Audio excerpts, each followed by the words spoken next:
Okey, Apek dah kata boikot ini adalah bertentangan dengan hukum Islam. Bila berlaku peperangan, kita dilarang untuk sentuh wanita, kanak-kanak, orang tua maupun ternakan atau pokok pun tak boleh terbang. Dan boleh katakan ternakan dan tanian memberi sumbangan royalty masa depan kepada musuh kita lah. Jadi dari segi ini memboikot MACD atau banyak lagi brand, KFC, Mary Brown, A&W, semua memberi sumbangan. Kerana kita boleh kata BlackRock ke Vanguard ke yang menyumbang kepada Israel ni banyak saham merata seluruh dunia. Malah Facebook ke yang kita pakai ke YouTube ke sebagainya. Jadi apa kita nak buat?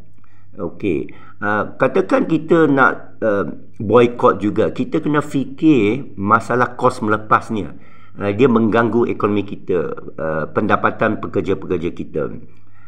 Dari satu segi ia bagus juga untuk orang kita pergi fikirkan membangunkan ekonomi sendiri. Pernah satu ketika dahulu kita bangunkan digital mall, iaitu bila kita nak boikot lawyat, masalah mungkin perkauman ke apa ke, akhirnya dia gagal sebelum dia bermula. Kenapa? Kerana kita tidak ada kemampuan atau dah lama sangat kita bergantung pada jenama lain, kepada kartel, kepada sumber luar. Wang kita pun bukan kawalan kita, ya. Pelajaran pun kita bukanlah antara pelajar terbaik dunia, menguasai hadiah Nobel, menguasai penemuan terbaru dunia. Kita lemah, kita dari segi politik berpecah belah, dan kita salahkan parti politik. Saya nak tanya, UMNO boleh buat apa? Kalau warga kita, rakyat kita, saya pernah masuk politik, saya campur Parti Islam, UMNO, Semangat 46, Parti Amanah, DAP.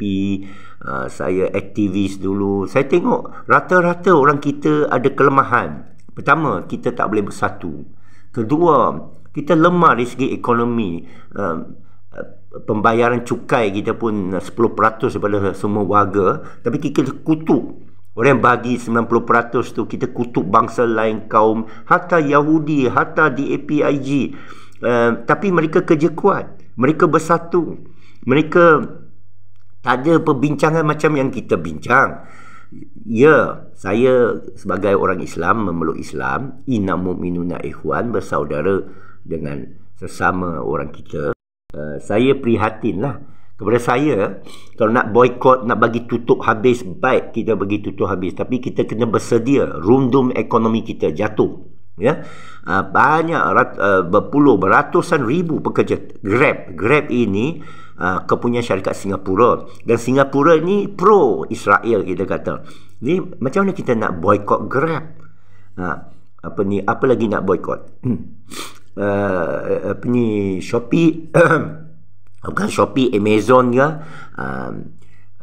pembayaran ke, sistem perbankan ke yang akan digital ke, sistem perubatan ke, vaksin ke, TKM ke. Kita tak ada fardu kifayah, kita tak ada kemampuan cari pakar vaksin, pakar virus sendiri untuk lawan cakap dia. Kita nak makanan sunat, dia kata kita tak ada research, kita tak cukup researcher sebenarnya, ya. Jadi banyak kelemahan kita. Ilmu kita tak minat ilmu. Tengok budak-budak kita, tengok diri kita. Dari segi Quran, nak ikut Quran pun, baca Fatihah, saya tanya merata 90% tak tahu maksud Al-Fatihah. Saya bukan mengutuk saja, saya nak cari penyelesaian. Jadi kita kena bawa juga di samping yang sama kepada sekurang-kurangnya tambah ilmu kita, rezeki kita, ekonomi kita. Kita kena berusaha berjemaah, belajar daripada kelemahan. Kerana banyak orang menunggang agama. Saya tahu banyak orang dia pergi pula pada haram, saham, main kripto, main atas angin, kononnya patuh syariah. Macam-macam kelemahan kita. Kita di tanah Arab, negara-negara teruk, Teluk. Negara-negara Arab tak boleh buat apa. Mesir senyap, takut kena hentam Israel dan Amerika. Jordan sama, mereka ni semua sempadan. Kalau kita kat sana nak buat apa? Ya, kita hantar orang muda pergi mati katak sebenarnya. Tak ada jemaah, tak ada kekuatan. Niat hanya nak syurga tak dibenarkan. Kita mesti menyelamatkan. Apa lagi? Syria tengah berperang. Yemen tengah diserang Saudi. Saudi tak akan buat apa. Turki berkobar-kobar nak buat, kita nak tengok apa dia boleh buat. Lebanon memanglah dia disokong Syiah Iran. Iraq pun lebih Syiah Iran. Nampak itu saja yang kekuatan ada. Yang kita pula bercanggah mazhab, bergaduh dengan Syiah, bergaduh dengan Wahabi dan sebagainya. Kita perlu cari penyelesaian lebih mendalam lah. Jadi harap daripada boikot ini dia timbul perbincangan, dia timbul kesedaran. Kita harus kembali tadabbur Al-Quran, dan baru bila kita dah faham maksud, baru kena kat diri kita, baru kita sedar kita mesti lakukan sesuatu. Sekian, Assalamualaikum warahmatullahi wabarakatuh.